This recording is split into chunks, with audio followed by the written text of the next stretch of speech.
Are you able to hear me? Yeah, I will. Good morning. Yes, one. Okay, so let me share my screen.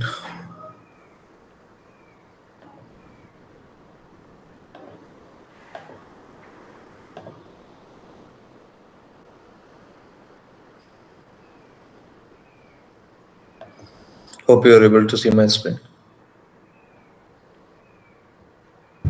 Yes. Okay,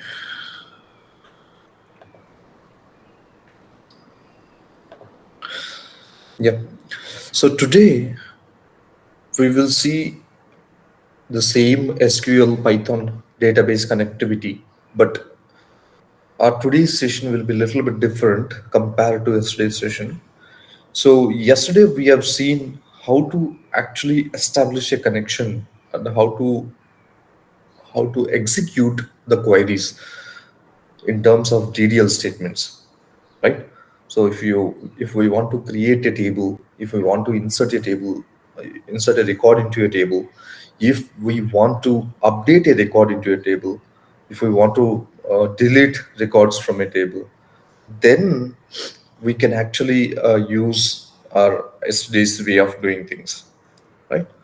So today we will try to see how we can read data from the table, right? So how we can read data from the table. So for that, what we need to do, we are going to use the same kind of library only, PyODBC, and we will prepare the connection string as we have seen yesterday, and we will prepare the connection object by saying pyodbc.connect and then passing the connection string that we prepared. And then we will prepare the cursor object. Okay. Then what we need to do. So here, if you see, we have a select statement, right? So to read the data from a table, right?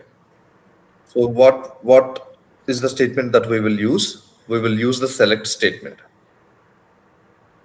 right? So to read the data from a table, we will use select statement. So here, if you see, I'm preparing my select query. Okay, it may be anything. It may be you can form your query with a lot of joins. You can form your query with a lot of filters, whatever it may be. Finally, this query will be executed using cursor.execute statement. Okay, once this query got executed, you need to call the fetch all method on the cursor. Okay, this method will give you all the records that are read by this query. Okay, understand, guys? So here what we are doing, we are preparing our select query and we are trying to execute that query, and we will read the data using the fetch all method. Okay, so on top of the cursor object, the first step you will do is execute method, and the second step you will do is fetch all method. Okay, so once you do fetch all, what it will do, it will go and execute this query, and then it will return the data into the rows. Okay, your rows is a data collection, and you can iterate your rows saying for row in rows, ID and the name, right? So here this is again the string formatting, row.id, row.name. So why we are calling like this? Why we are calling like this? So the reason is when you do the fetch all method, the return type will be rows. Okay. So row is a specific object type that will be returned using the cursor method. Okay, So row means it's a specific object data collection type, which is actually when we use database to Python, we actually get this kind of data structure. Okay, so row is a different type of data structure that we will experience in reading the tables from the database system. Okay, so here when you do cursor dot fetch all, it will return you all the records that are there in the table to your rows variable in the form of collection of rows. Okay, in the form of collection of rows. So the records will become collection of rows type. Okay, collection of rows type. So once we have the rows as records, then we can iterate, because rows is also a collection. You can apply a for loop on top of the rows, but each element in that rows collection is of type row. Okay, is of type row. So that's why uh, in a database, the row object comes with the schema also, or comes with the metadata also. So that's the reason we are calling row.id, row.name. So this means you are calling metadata on top of your row object. Okay, so be very very clear on this. So let me try to uh, see what are all the tables that we have.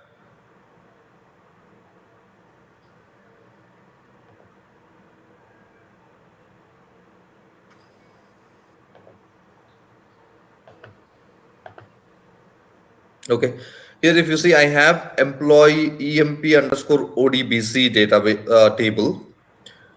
So let me try to, so this is my table, and then when I say execute this,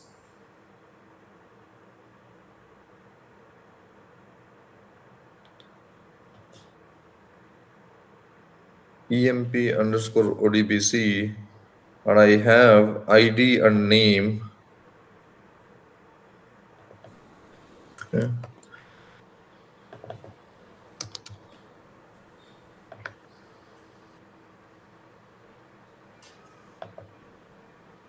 Yeah, right. So your row object is becoming metadata case sensitive. Be very very clear. Okay, so here if you see, data came like this.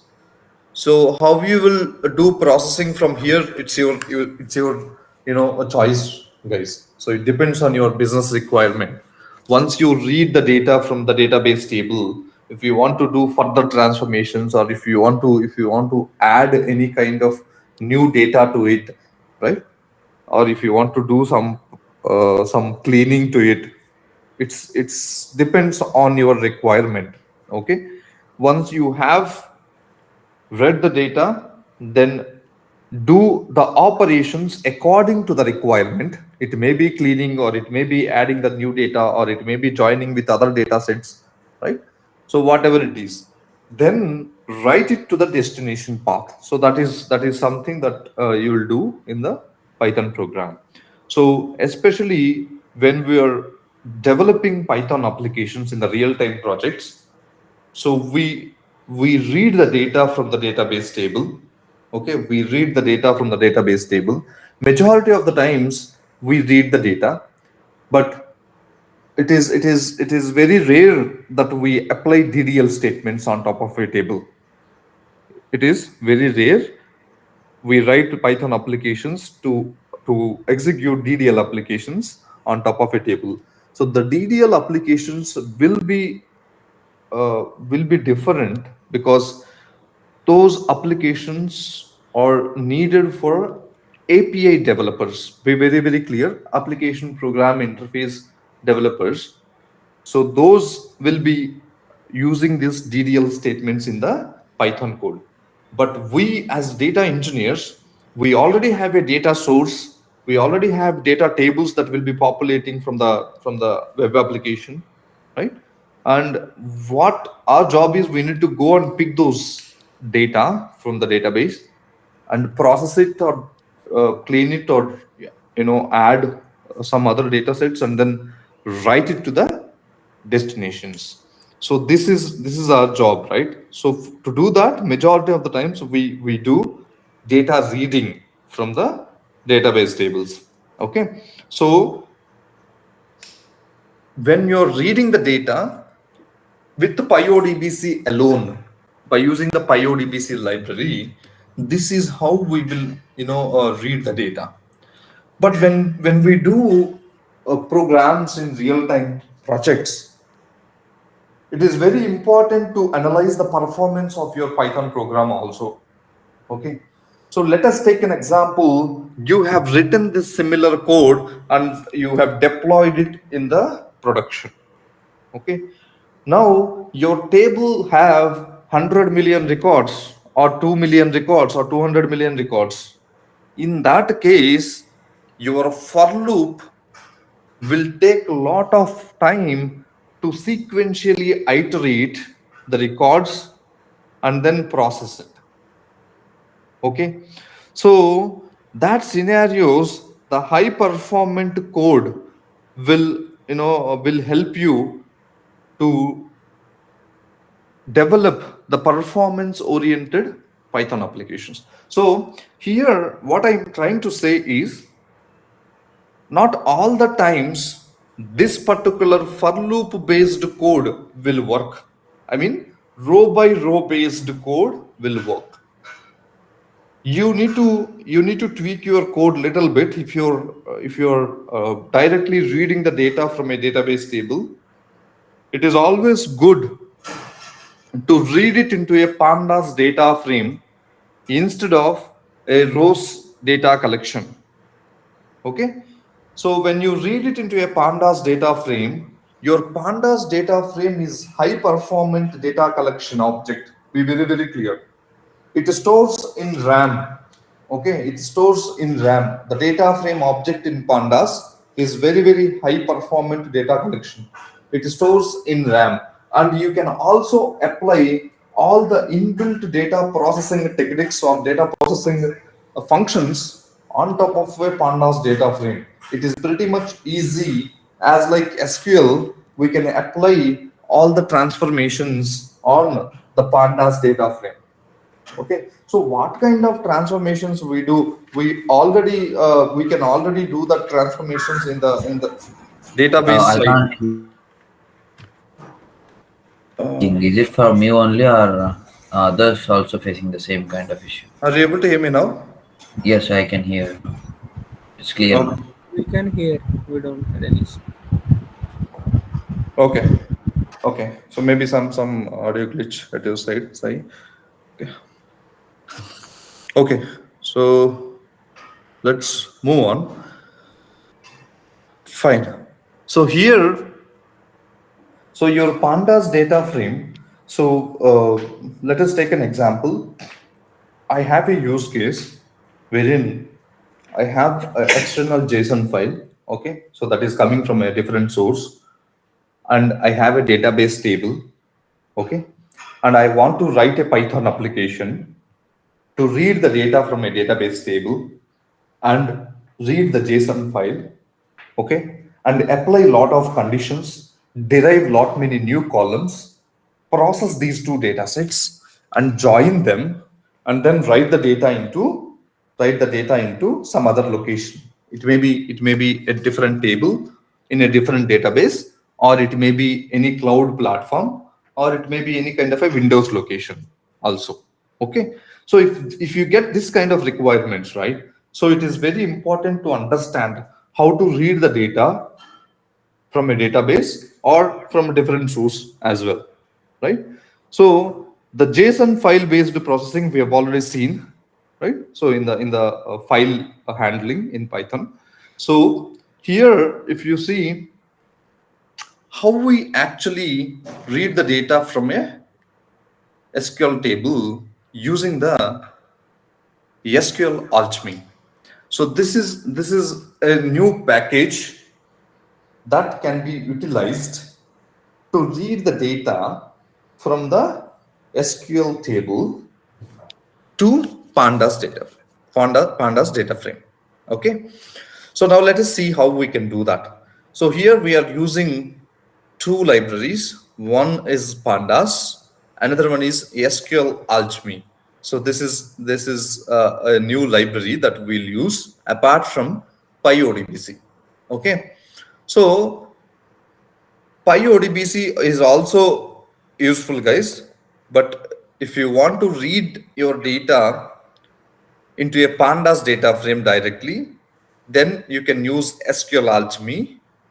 If you want to read the data and process row by row, then you can actually use your PyODBC. Okay, two options depending on the requirement. On the fly, you need to take the decisions, but keeping all the knowledge with you is very, very important. Okay, so here if you see database examples underscore pandas dot py, so this is my file, and in this file I'm importing pandas as pd, and I am actually using SQL Alchemy library, and I am importing create engine is a method or a function from SQL Alchemy library. I'm importing that, and this URL lib.parse import code plus. So this is just to encode your passwords, right? So this is not needed, or you can use it. So majority of the times we use it in real time, so that's why I have kept it. So it is actually encodes your password. So here if you see, you have declared all your connection strings.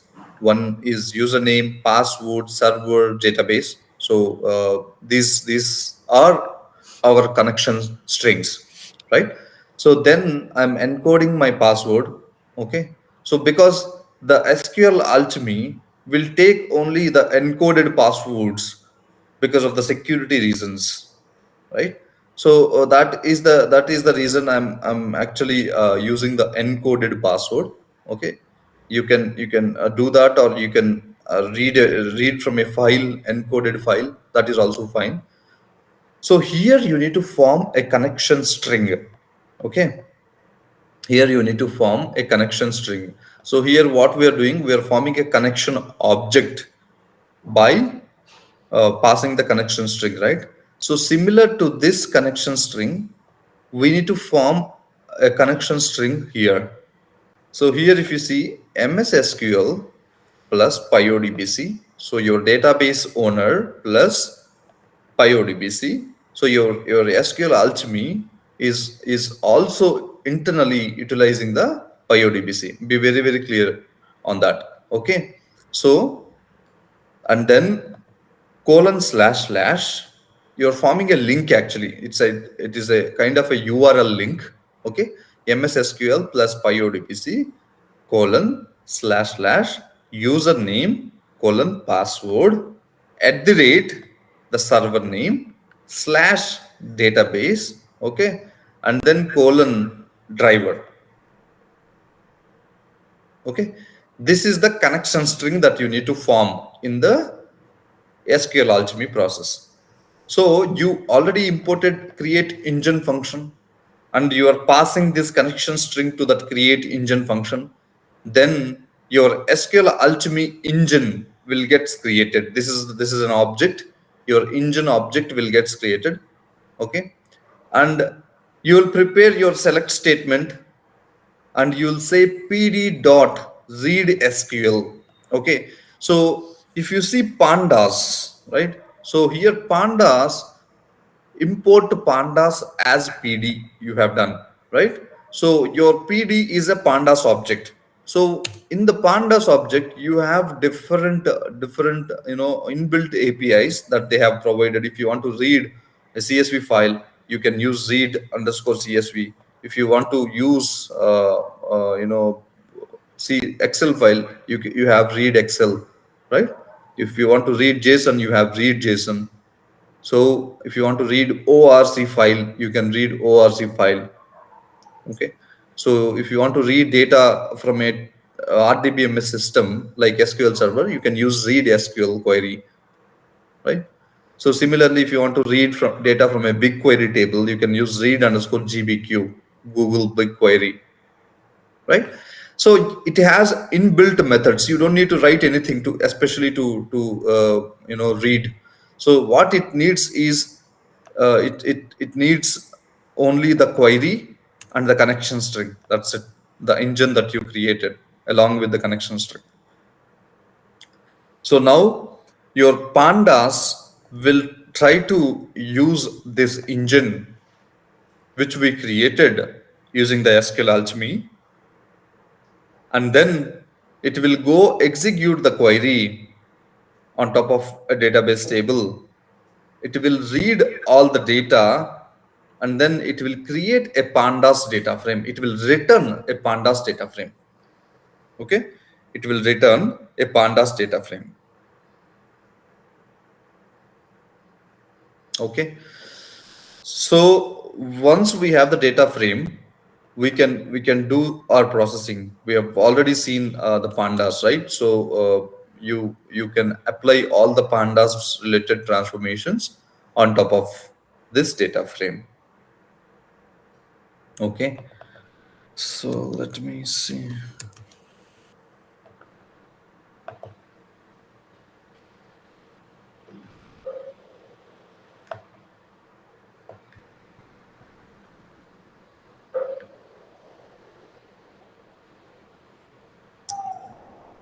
Right, so you have your data ready.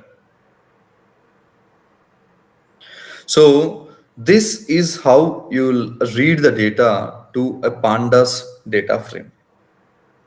Can you scroll little right to see the connection string once? Thank you. Yes.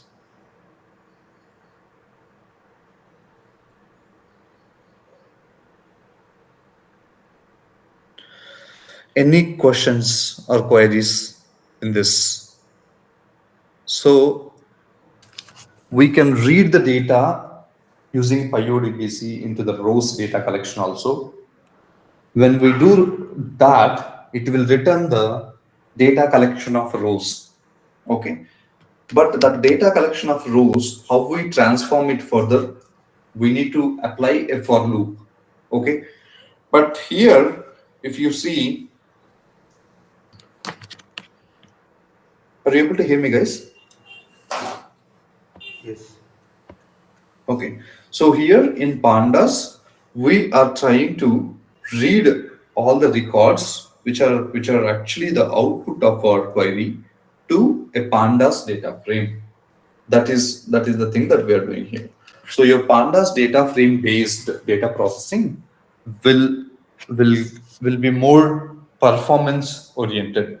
So the reading will take a little bit time compared to PyODBC connection, but you can still process the data faster. You can follow the other way around. So what is that other way?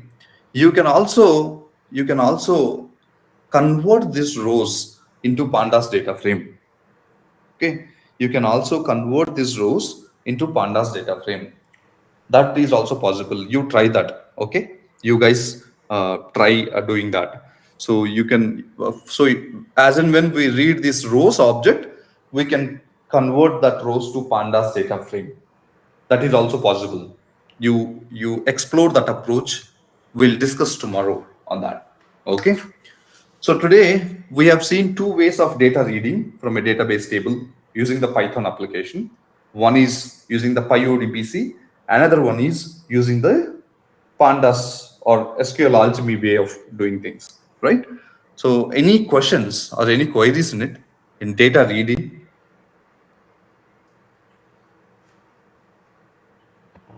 Andy, let me No. explain once more that connection string.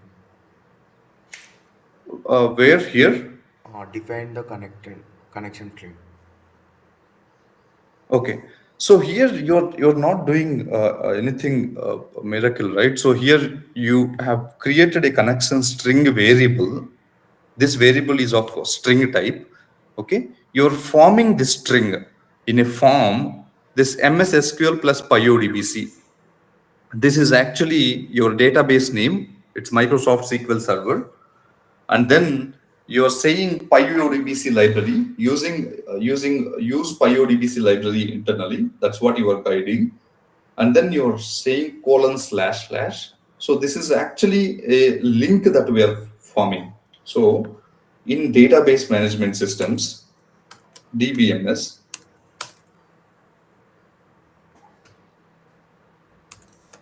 okay. So for connectivity, we will form connection strings, okay. This connection strings will be in the form of URL, okay. These will be in the form of URL. So for example, in Java and Oracle, we will prepare JDBC connection, okay. Java Oracle database connectivity, we'll call it as, right? So yes, Pablo. Explain, explain. So similarly, here we will form a URL string. Okay. So MS SQL plus PyODBC. I'm connecting to MS SQL server using the PyODBC library, and colon slash slash is the representation of the URL. Okay. Colon slash slash. For example, if you are opening a URL or web application, you will see HTTPS colon slash slash, right? So, or colon slash, something like that. So that is the representation of the URL. Okay. So then you are giving username colon password at the rate server slash database. This is the raw syntax for connecting to a specific database. Okay. So you need to pass your username colon password at the rate server. So username colon password. These colon and at the rate are constants. Okay. So it will expect a username first, and then after colon it will expect a password, and at the rate the server name slash database. Okay, the database name that you want to pass, and after that, okay, question mark and then driver equals to. So this is a syntax for specifying the driver. After the database, you need to specify the driver also to connect, right? So that driver you need to specify. So you will specify that driver after the database, saying driver equals to ODBC plus driver plus 17 plus for SQL plus server. So when you pass this to engine, it will form a URL kind of a stuff, and then it will try to connect. So finally, you are preparing a connection URL, and that URL will be sending to the SQL Alchemy create engine. So that engine will do a REST API call using the URL. Okay. Any other questions?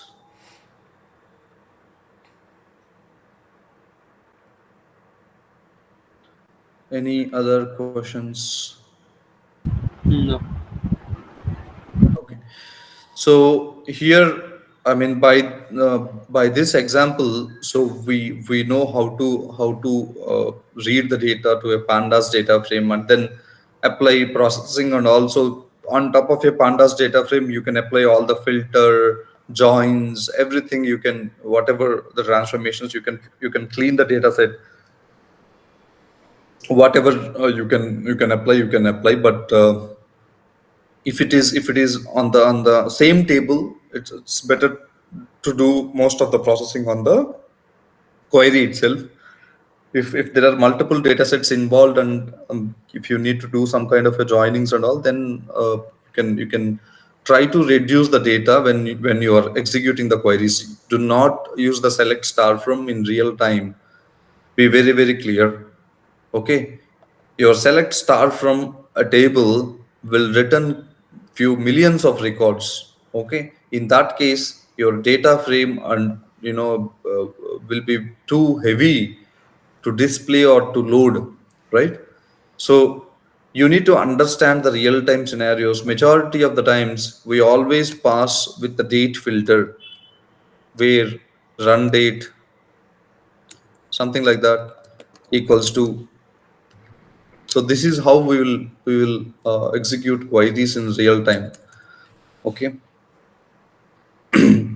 Then let us understand. Okay, so we know how to execute the DDLs on top of a table. We know how to read the data from a database table and uh,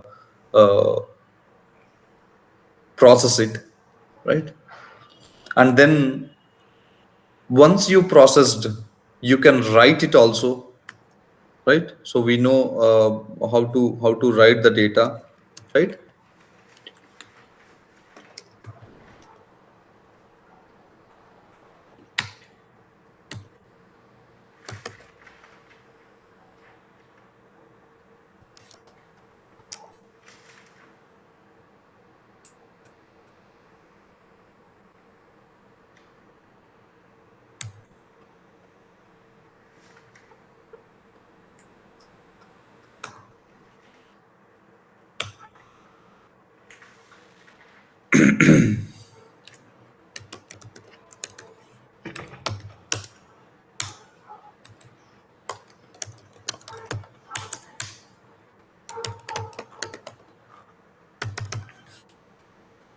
Okay.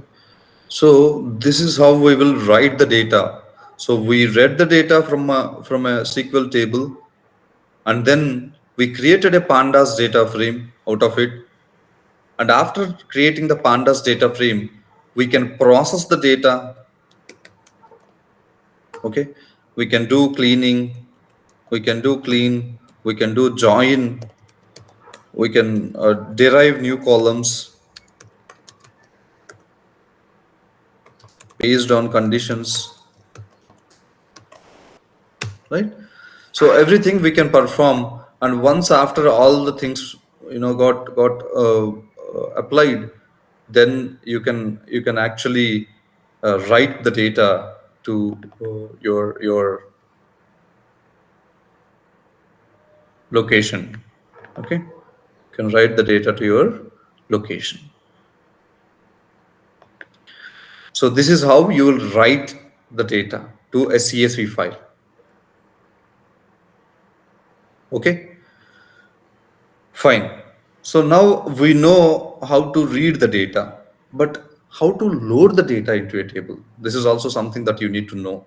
Okay, so in real time, you don't know how the requirement comes in, right? So sometimes you may be asked to load CSV files to tables. So that is some requirements you may face. It is not necessarily to be CSV files. It may be different files. It may be JSON files, or it may be some kind of a Parquet files, whatever the files are, right? So how you will load data from files to a table? This is another use case, guys. So see, we are seeing multiple different real-time based scenarios. The first and foremost thing that we have seen is how to execute the DDL statements: create table, insert, update, delete. How to execute these queries on top of a database table from the Python. That is the first scenario. Second scenario, how to read the data into rows data collection using the PyODBC library. That is the second scenario. Third scenario, using the SQL alchemy, how to read SQL database table data to a pandas data frame. Okay. Fourth scenario, how to write your pandas data frame, processed pandas data frame, to a CSV file. Okay.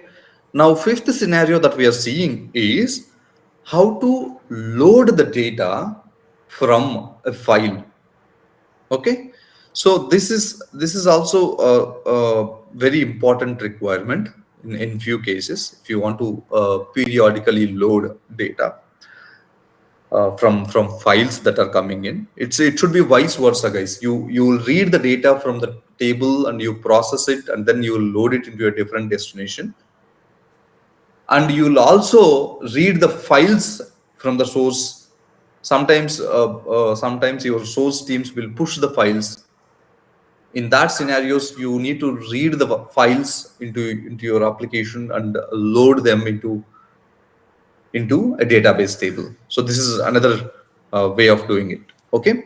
So here also you'll prepare the connection string, and we are using the SQL alchemy because we are doing it with pandas. Okay. And we are encoding the password, we are forming the connection string, and we are preparing the engine. So when you're using SQL alchemy, so make sure you're preparing the connection string and you're creating the engine object. Okay. But when you're doing with the PyODBC, you'll prepare the connection object, and then you'll create the cursor object. These are the two objects that you'll create. Okay. So here, once we have the engine, then we'll give the CSV file path where actually the CSV file is residing. Okay. And then we will read the CSV to a pandas data frame. We will read the CSV to a pandas data frame. Then what we will do, we will load that CSV data frame using data frame dot to SQL. So this is the inbuilt function that is there on top of the pandas data frame to load the data into a SQL server table. To load the data into a SQL server table. So using this to SQL, I'm passing the table name to which table my data frame needs to be loaded. And I'm already passing my engine. Okay, I'm already passing my engine because my engine object is already created with the proper connection string. Okay, so I'm passing my engine, and if exists is an inbuilt method that we can call. If this particular table is already exist, then it will try to replace or append. You can do you can replace or you can add rows. You have two options here. And index false. So when you create a pandas data frame, it is actually a frame object, meaning internally it has indexes. Okay, internally it has indexes. So if you are not turning off those indexes when you are doing, if you see here, I said index equals to false. So what do I mean by that? You didn't even ask any question on that.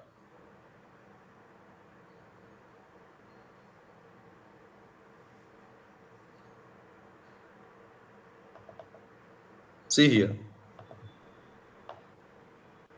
So internally, Pandas data frame is also a data collection in Python. Remember, Pandas data frame is also a data collection in Python. So the internal data collection of a Pandas data frame is list of dictionaries. Be very, very clear. Okay, list of dictionaries. Now, if it is a list of dictionaries, then the index also should start from 0, right? So that indexes also it will store as a separate column. Each index refers to one row. See here, 0th index. So this entire row, which is a dictionary, will be under index 0. Okay. So because it stores indexes, your pandas functions also will be able to detect that index. Okay, so that is the reason. If you see, if you write without saying index equals to false, it will write including index also. Okay, so that is why I'm saying index equals to false. So this way we can skip or avoid indexes.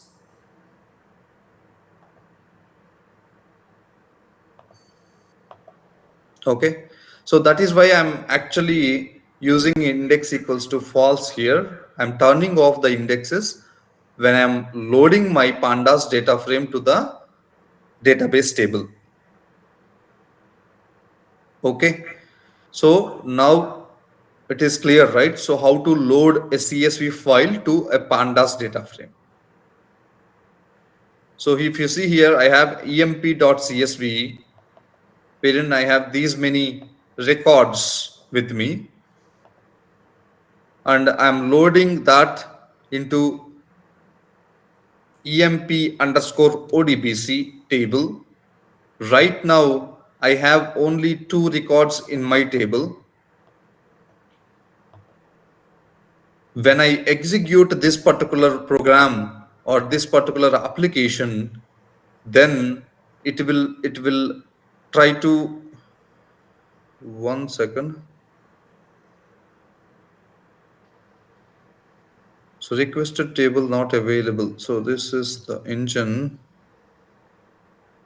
EMP. So what is the table name? Given the correct table. EMP underscore ODBC only, right? So retail only. So why it is not detecting my table?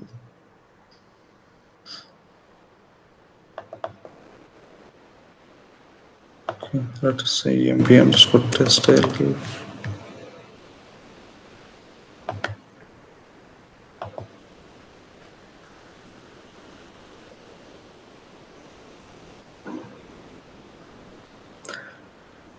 Did I drop it? No, right? EMP underscore ODBC. ID name.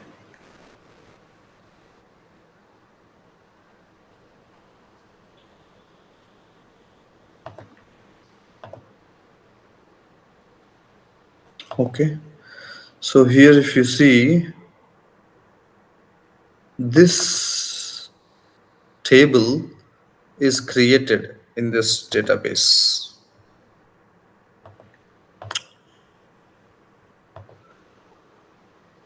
Okay, so when you go to tables, emp underscore test underscore odbc. So where is that emp underscore test? See this, we have got this new table. So when we don't have a table, it will automatically create. Okay, so our CSV file got loaded. Now what is the mistake that we are doing to load it to emp underscore odbc? Okay, this is our existing table, right? So what I see is, it may be case sensitive.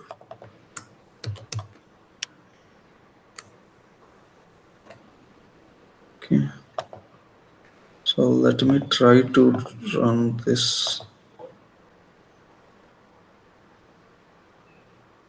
Why it is saying could not reflect requested tables not available in engine? What the hell?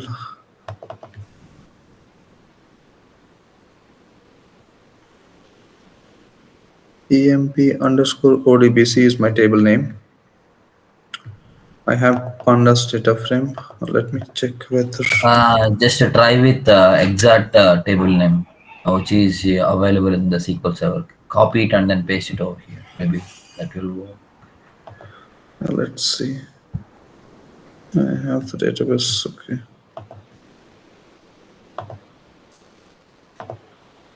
Okay, emp underscore. Maybe I dropped it or somehow. See. Okay, so this is. See here, the case sensitivity, right? So it's a capital case. That is the problem.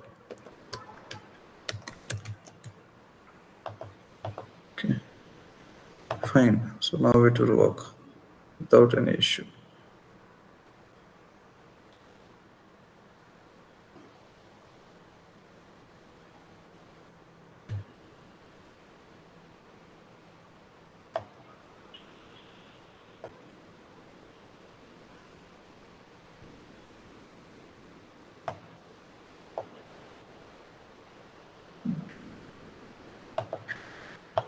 So let's see.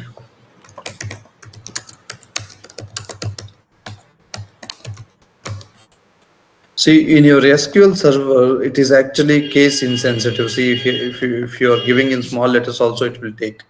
But from the Python, so it is pretty much case sensitive. See here, your data got loaded, right?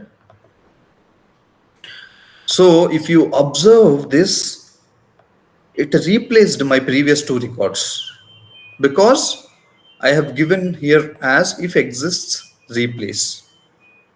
Okay. So how to add rows that you tried?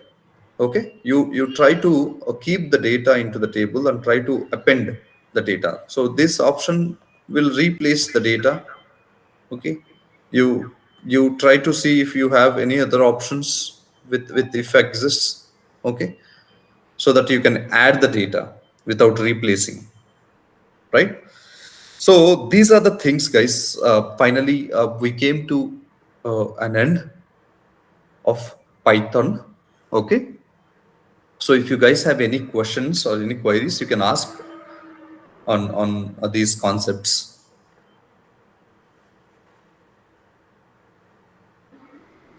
Any questions? Respond, guys. Are you able to follow?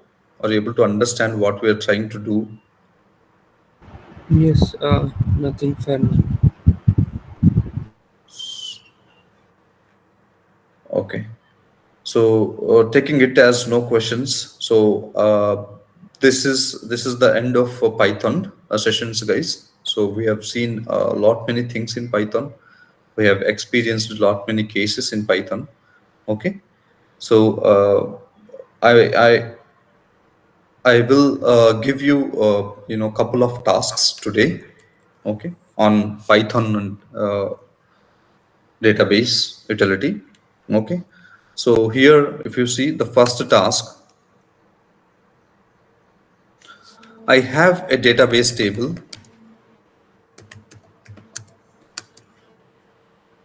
emp.csv which is having ID, name, salary, department number. Okay, and then I have a JSON file. I have the JSON file which is holding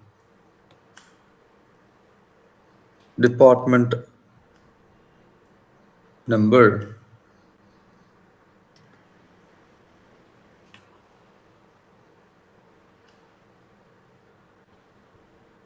department number, or else I'll put this band,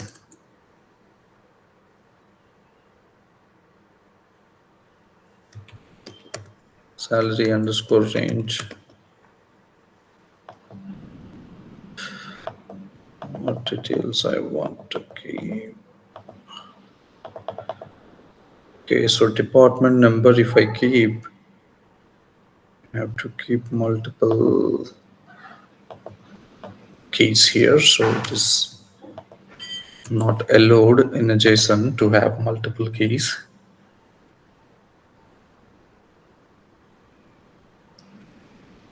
Okay, so I'll put this. I have a JSON file which is having this data. So department number. Okay, and then department underscore location. Okay, so this is my JSON file. Okay, and then for this department, what is the salary band? So this is my band. So similar to this, I have multiple records in this JSON. Okay, so this is my JSON data. Okay, so if you copy this, And then if you paste it in the Notepad++,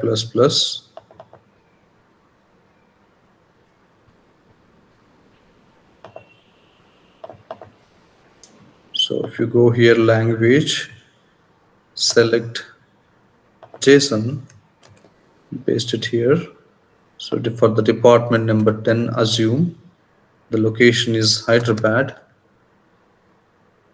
So the key and value both should be in the double quotes. Okay. So that is when you'll form a JSON data.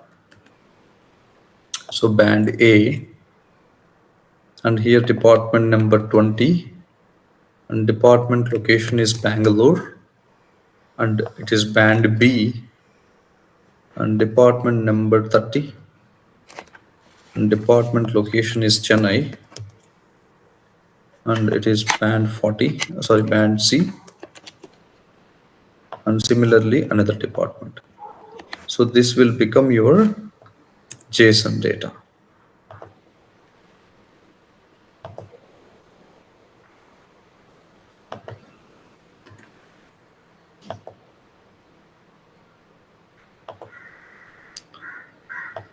Okay, now you have a database table, and you also have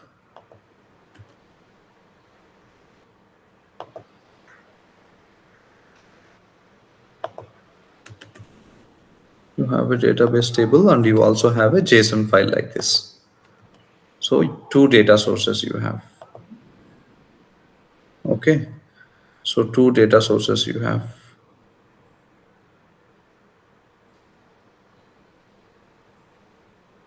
I don't know what it is. Okay, so this is your JSON file, and you have a database table with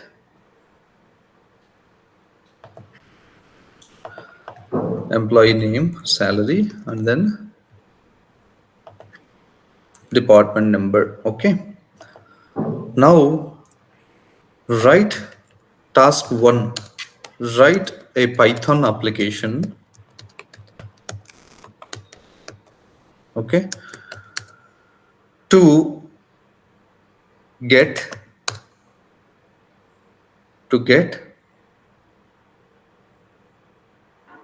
location wise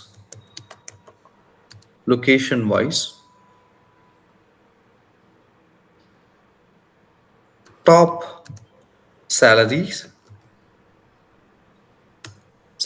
employees. Okay, and write into a CSV file.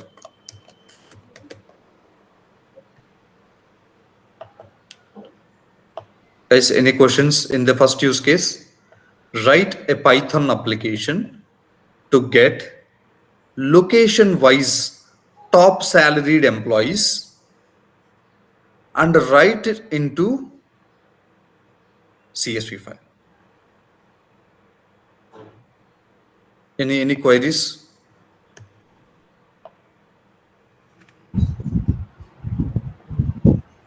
So the I mean the department details are on the JSON file, and Yeah. the table is in the SQL server, right? Yes. Yes. Okay. So Yes. we just need to compare these two things and then get the aggregated into a CSV file. Yes. Yes. Yes. Yes. Yeah, got it. Okay. So you need to read the JSON file. You need to read the data from the SQL Server table, and you need to process these two data sets. You can use PyODBC or Pandas. Anything is fine for me. And your Python code should generate a CSV file end of the day, and that CSV file consists of the employees, the location wise. Let us say for Hyderabad location, who's the top salary employee? For Bangalore location, who's the top salaried employee? For Chennai location, who's the top salaried employee? Okay, so you need to see how you can apply row number, rank, dense rank function on top of the Pandas data frames. That's the new exploration that you'll do. Okay. Yeah, got it.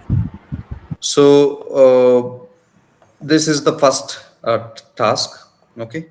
The second task, you have CSV files.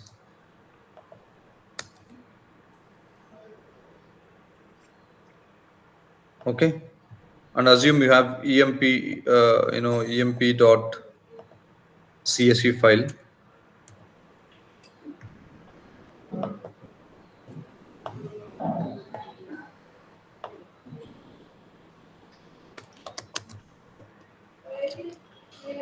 Okay. You have a employee CSV file, and you have a sal grade CSV file. Here, sal underscore grade ID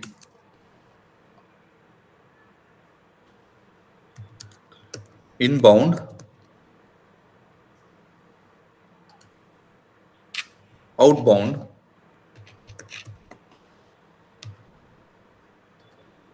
level. Okay. So this is the employee CSV file holding ID, name, salary, department number. And you have sal grade CSV file, which consists of sal grade ID.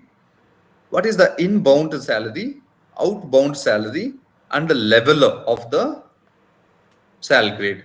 So here, if it is ID 1 and inbound is 1000, outbound is 5000.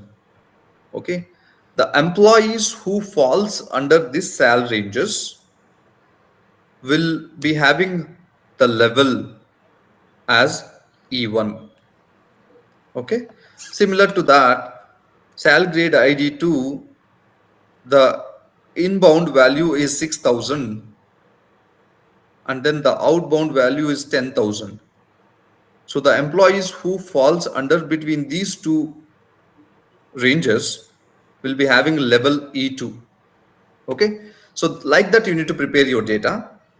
You have two CSV files now. Okay.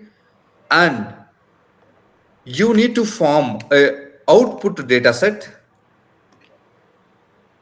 in such a way that employee ID and department number and level. Okay. So this is your output data set. Okay. This is your output data set. So write a Python program.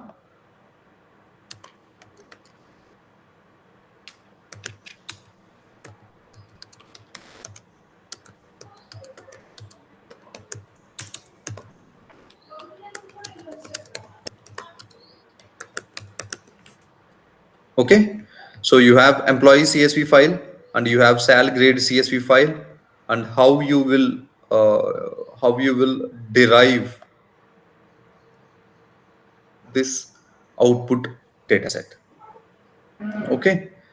So these are the two tasks, guys. Any questions in the second use case?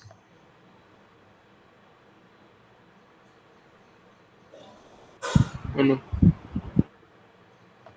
Okay. So two use cases. I'm posting them in the chat.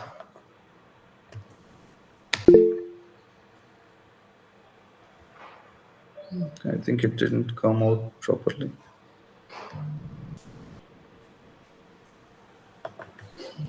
Let me post the second use case alone.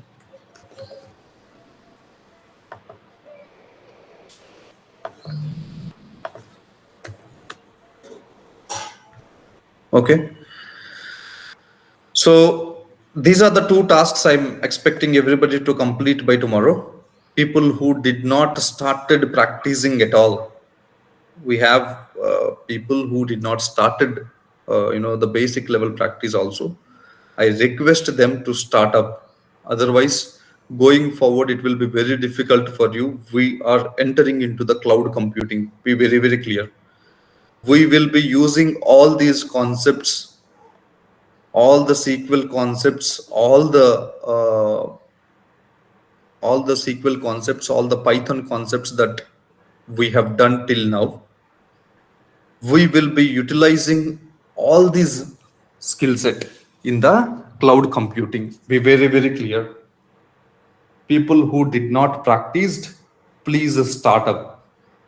Okay, sit this weekend and make your practice, complete.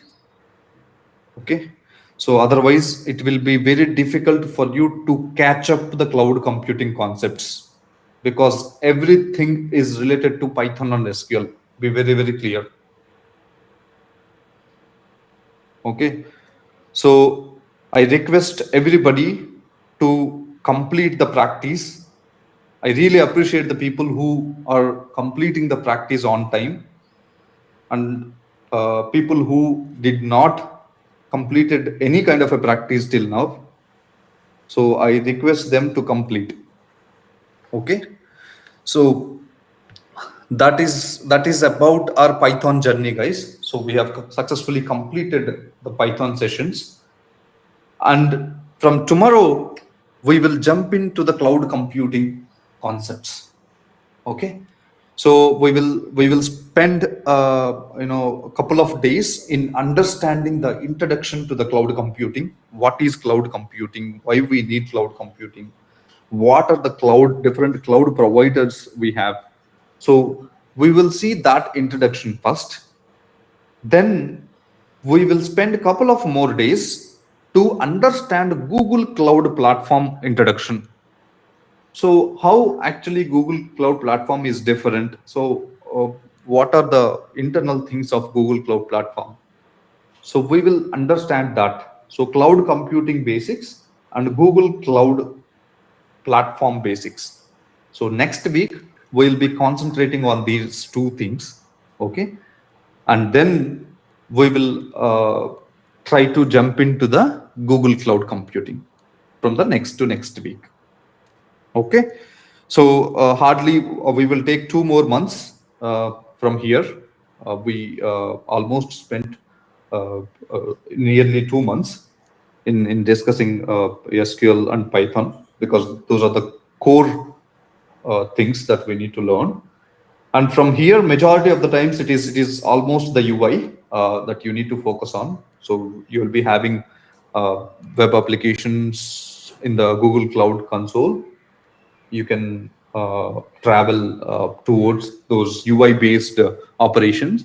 Wherever you need to write Python programs, you will write. Wherever you need to apply SQL transformations, you will apply. And then finally you will visualize the data in the cloud platform.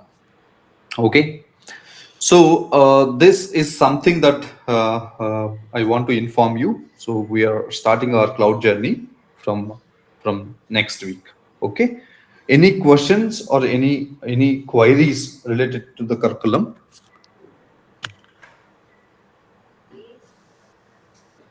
Are we clear till now? Yes. Yes, sir. Okay, fine. So that's all I have for today, guys. Let's connect again on Monday, and we will start our cloud journey. Thank you. Thank you so much for joining once again on Monday. Okay.